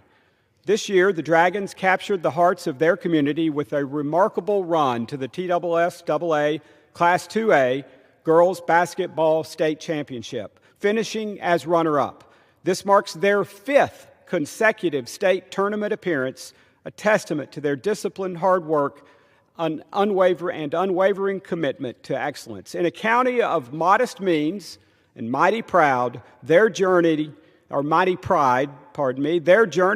to the state championship game reflects what is possible when a community rallies behind its young people. The banner that will hang in the gym at Alvin C. York Institute stands as a symbol of that shared effort and belief. The legacy of Sergeant Alvin C. York, a man who embodied grit, humility, and perseverance himself, lives on in every player who wore the Dragons' colors this season. Mr. Speaker, I ask my colleagues to join me in congratulating the York Institute Dragons on an outstanding season.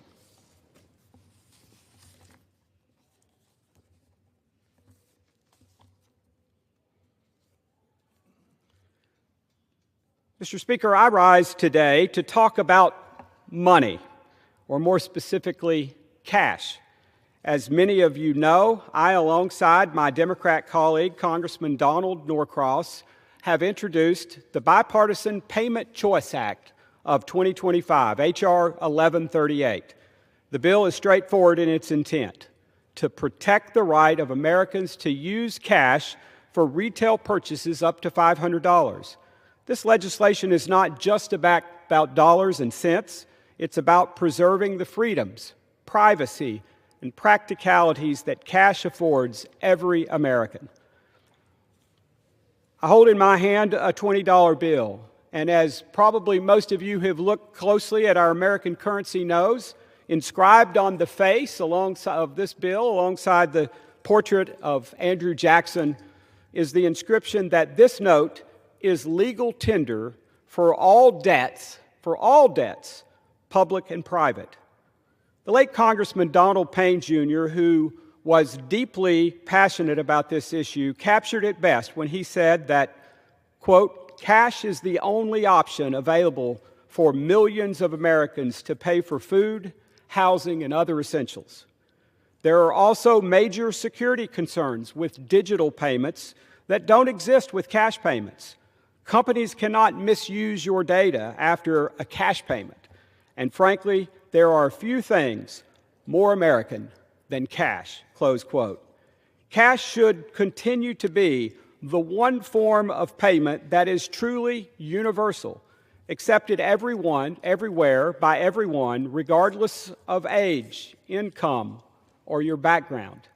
Yet an alarming number of businesses, large and small, around the nation are refusing to accept cash despite its status as legal tender for all debts, public and private. Many of our national parks are also taking part in this unfortunate trend. Imagine being denied access to a federal park as an American taxpayer who has cash in hand. It's unreasonable, and we cannot let this continue. The shift toward a cashless society may be convenient for all of us, but it will leave behind millions of Americans. Nearly 1 in 5 U.S. households rely exclusively on cash or have no access to alternative means of payment beyond the physical dollars. Cash isn't just a preference to many folks, it's a necessity. That includes seniors, the unbanked, those on fixed incomes, and privacy-conscious American citizens. Federal Reserve Chair Jerome Powell testified before the House Financial Services Committee, which I serve on, that cash is, quote, absolutely critical because there are people who don't have credit cards, close quote, and that, quote, when stores are not dealing with people who don't have credit cards, it's a serious problem, close quote. And he's right. But not only are digital payments not accessible to everybody, they also come with real concerns about privacy, data security, and the risk of identity theft. The Payment Choice Act is rooted in fundamental American values, the freedom to choose, fairness, and privacy. By giving consumers the right to pay with cash, we uphold their ability to participate fully in our economy while also safeguarding their personal privacy. Paying with cash means you leave no digital breadcrumbs, and your personal information belongs to you. At the same time, America is embracing new financial innovations, and I understand that. Last July, I joined President Trump at the White House for the signing of the GENIUS Act into law. The law reinforces the United States' leadership in digital currencies by securing dollar-pegged stablecoins as the dominant digital currency in the world. This is an important step forward, but even as we welcome these advances, we must never lose sight of a simple truth. Cash remains vital to our nation's economic stability, our individual freedoms, and national security. In times of crisis, whether it's a natural disaster or a cyber attack, digital payment systems can fail. Just look around the world, and the case for cash is clear. Sweden, for example, is now backpedaling on its decades-long push to go cashless. Sweden's cashless U-turn was driven by security concerns after witnessing attacks on energy grids and communications networks in the Ukraine. Back home, we've seen a disturbing rise in the number of cyber attacks targeting our grid and our telecommunications networks. And if that grid goes down, and if those networks are compromised, you'll be glad that you have cash, and not just a cash app. I want to address the, quote, let the market decide, close quote, argument. Some say we should let the market decide whether a business accepts cash. But the reality is far more complicated. Massachusetts, New York, New Jersey, San Francisco, and other states have passed their own state or local regulations. That's not letting the market decide. And with no federal law requiring cash acceptance, this inconsistent patchwork of regulations creates headaches for retailers and consumers alike. That's not truly a market decision, but rather a fragmented regulation. Establishing a national standard would not only streamline operations for businesses, but also ensure that every American retains the freedom to use cash, a public good, and legal tender. The case of Toby Stover versus the United States National Park Service recently underscored the importance of this fight. The case involves a woman who attempted to pay her entrance fee at the historic home of President Franklin D. Roosevelt in Hyde Park, New York, using U.S. currency clearly marked as legal tender. Park officials refused, turning her away despite federal law stating that U.S. coins and currency are, again, legal tender for all debts, public charges, taxes, and dues. Think about that. A federal agency declined to accept the very currency issued by the U.S. Treasury at the home of the president, who in 1935 ordered the Great Seal of the United States be printed on every dollar bill to instill public confidence during the Great Depression. That's not just ironic, hypothetical. It is a glaring contradiction in our payment systems. Our legislation is carefully crafted. It requires brick and mortar businesses that accept in-person payments to accept cash for purchases up to $500. It prohibits charging cash customers more than those paying by credit card, and it includes reasonable exceptions for temporary cash shortages or system failures. We've also built in consumer protections and clear enforcement mechanisms so that the right to pay with cash is not just theoretical, but real and enforceable. As I have said before, cash is and always will be king. As a growing number of businesses across the country refuse to accept cash, it's important for Congress to publicly recognize its importance. Mr. Speaker, I call on Americans to encourage their representatives and senators in Congress to support the Payment Choice Act, and on my colleagues in the House and Senate to join me in affirming that cash should be universally accepted across this great country. Together, we can ensure that payment choice remains a cornerstone of American commerce. Thank you, Mr. Speaker, and I yield back.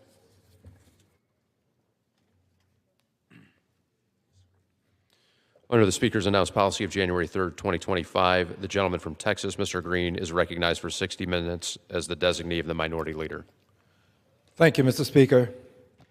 Mr. Speaker, and still I rise, and still I rise, an unbought, unbossed, unafraid, liberated Democrat. I rise as an unbought, liberated, unafraid Democrat, unbought by crypto cash, unbought by the millions of dollars that the crypto industry spends to elect people to Congress so that they can have influence over legislation. Unbossed by the cryptocrats, the people who are among the greediest when it comes to controlling money, who desire to not only avoid taxes but to evade taxes. Unbossed, unbought, and unafraid. Unafraid to speak truth to the powerful crypto industry, and unafraid to speak truth about the powerful crypto industry. You can speak truth to power by simply saying, power, there's a problem. Let's solve it. I speak truth about power because I say to power, there is a problem and you are it. So today, as a censured but not silenced,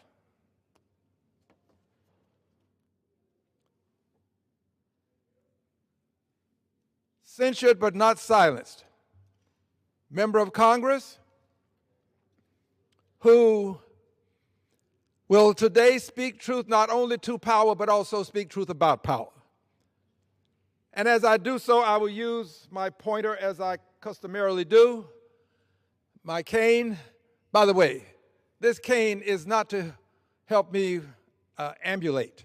I'm quite ambulatory. This cane is the rod and the staff that comforts me in the presence of my enemies when I don't have the protection that Congress is providing us, and I don't always have it.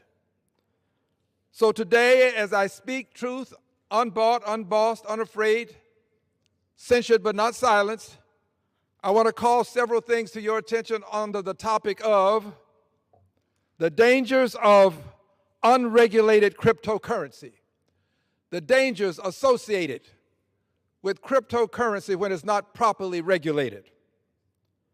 Let's start with the meme coins. The meme coins. If you own a meme coin, you own nothing. You have bought nothing.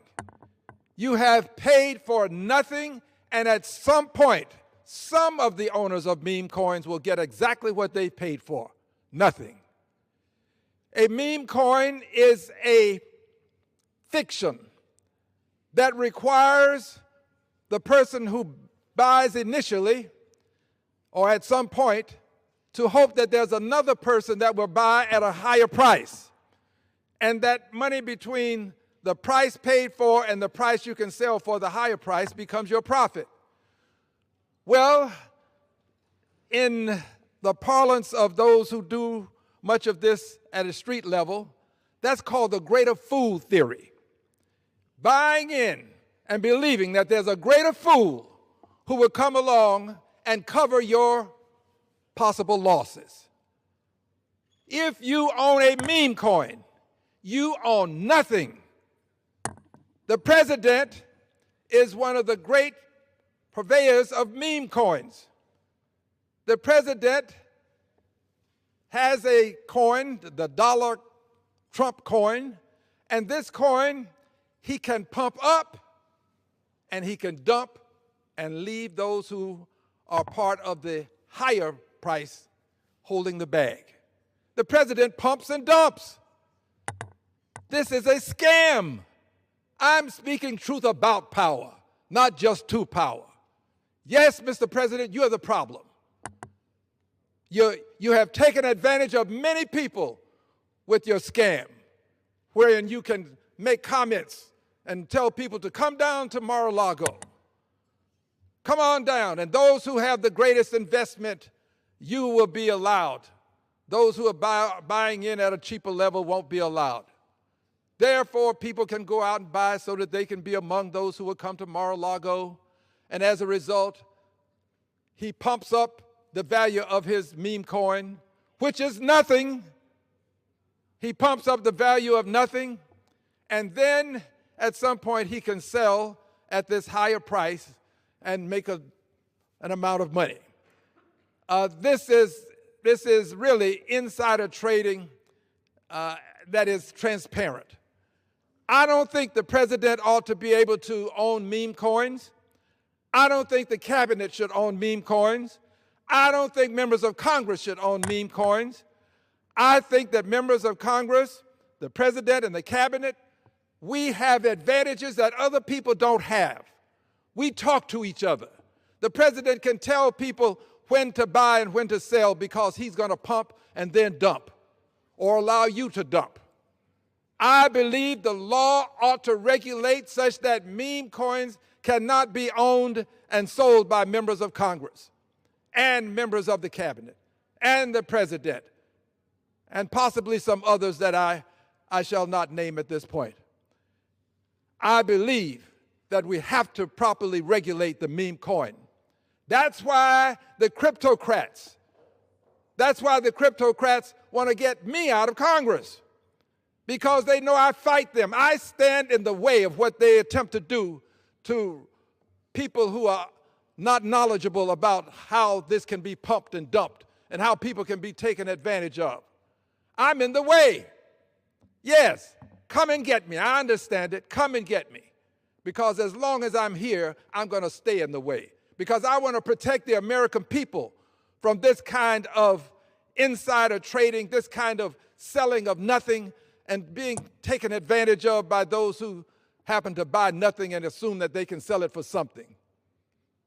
Yes, the meme coin is a problem.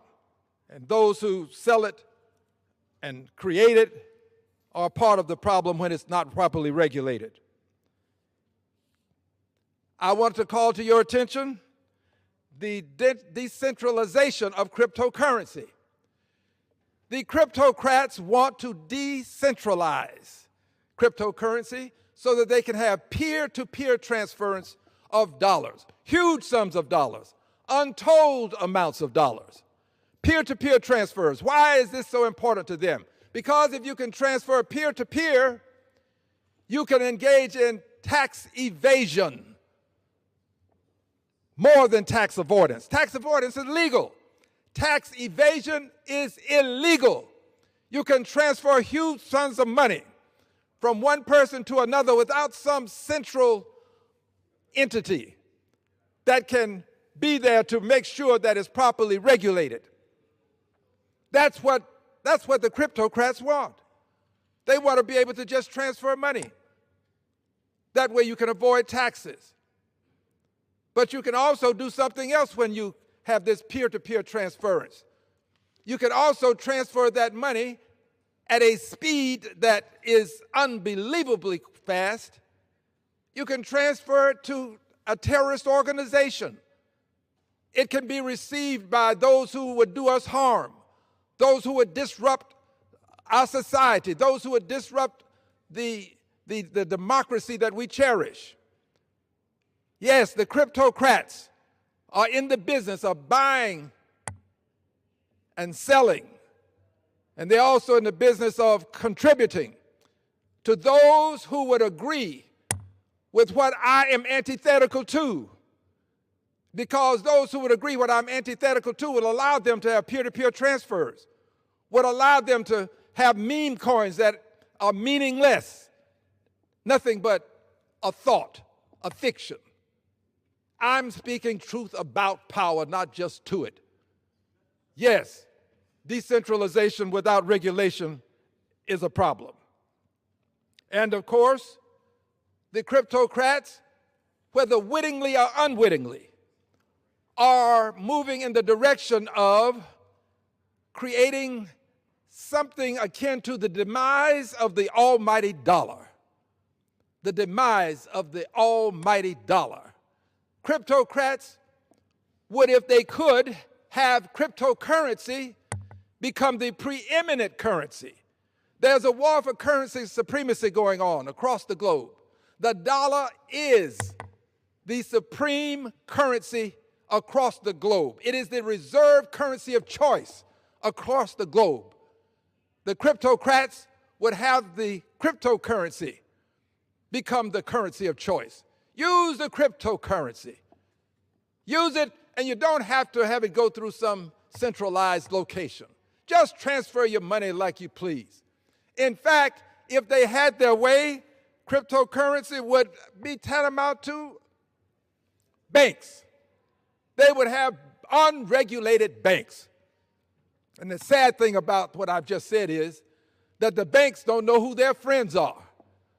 They don't know who their friends are. They don't understand, it seems, that there are some of us who are fighting this. They don't seem to understand that. Well, I can tell you this. I'm going to protect the American banking system, whether the banks will join in and help or not. I'm going to protect the American banking system because in so doing, I'm protecting the American dollar. And so doing, I'm helping to protect American democracy to a certain extent. Because if the banking system fails, people lose trust. They lose trust in the economy. That impacts the democracy in the sense of we've allowed people to be placed into office that would facilitate this decentralized transference of money. I am opposed to it. And I'm going to protect the banks in this country, a system that has functioned. It has allowed the dollar to be the supreme currency of choice globally. We have to protect the American dollar. I'm going to do that. The cryptocrats, if they had their way, they would own every member of Congress. Every member. But there are some who resist. I am a part of the resistance. As a matter of fact, I may be at the tip of the spear of the resistance, a part of the avant-garde. I am the resistance to a certain extent. There are others, but I assure you, I am going to remain the architect of some portion of this resistance as long as I'm in Congress. And therein is the operative phrase for the cryptocrats. He said, as long as he's in Congress. Well, if we just get him out of Congress, we don't have him to contend with. Well, you can do that, but there are others who will follow. There are others who are already in the fight. They're there. But I can assure you of this, I'm going to fight you to the bitter end. Until my last days, I will fight what I see as a demise of the dollar, a peer-to-peer transference of money such that you can avoid taxes, the creation of nothing and selling it as something. This is the epitome of ridiculosity, to allow such things to occur and not challenge them. I assure all who listen, I'm going to protect your wallet. There are people who say they want to put more money in your wallet. Well, I'm going to protect your wallet and make sure that you can get money in your wallet and not allow people to cleverly disguise themselves as persons who want to regulate when in fact they just want to pass something under the guise of regulation so that the cryptocurrency, the cryptocrats, can continue to move in the direction of dominance with the cryptocurrency, the crypto dollars, as it were. This is not something that we should take lightly, and I do not. I want to assure you that I am censured but not silenced. And I also want to assure you of something else.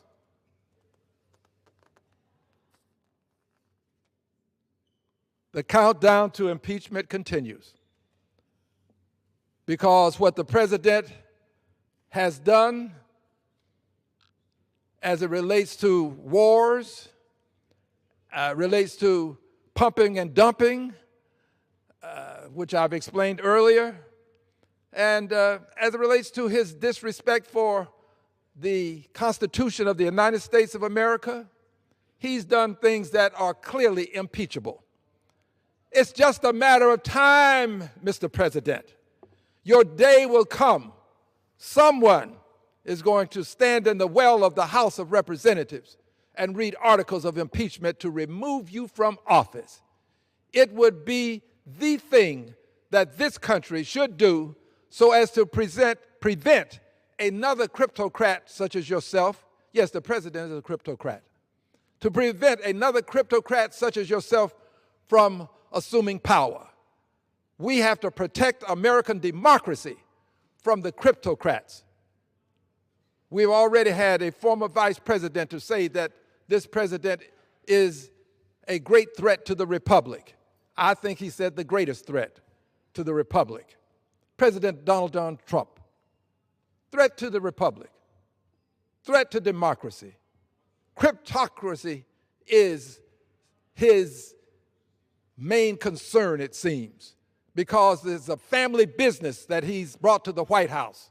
And they are using this family business to make billions of dollars at the expense of unsuspecting Americans and people of other stripes as well.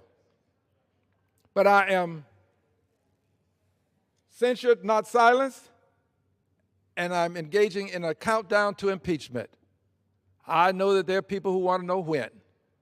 It will happen when it happens. And I assure you it's going to happen. So, Mr. Speaker, I'm grateful for the time. And I'm proud to say that I'm Al Green, the OG Al Green. Unbought, unbossed, unafraid, uncontrolled by the cryptocrats. I yield back the balance of my time.